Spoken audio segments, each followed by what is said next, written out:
สบายดีทุกคน ทุกคนเคยเห็นบ่ไข่แผ่นนี่แหละไข่แผ่นจากเมืองหลวงพะบางเนาะ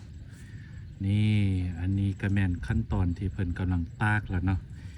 นี่วิธีการเฮ็ดเพิ่นก็คือ จะเฮ็ดเป็นทรายแยกขาน้อยๆแบบนี้เนาะเป็นแผ่นน้อยๆแบบนี้แล้วก็คือตบไข่แผ่นเนาะมายองแล้วก็โหยมะงาใส่ผักเทียมผักมักเล่นเนาะนี่แล้วก็ตากไว้แห้งแล้วหลังจากนั้นก็ค่อยๆลืบออกเนาะกูออกแบบนี้นี่แหละทุกคนมากินบอไข่แผ่นร่วงพะบาง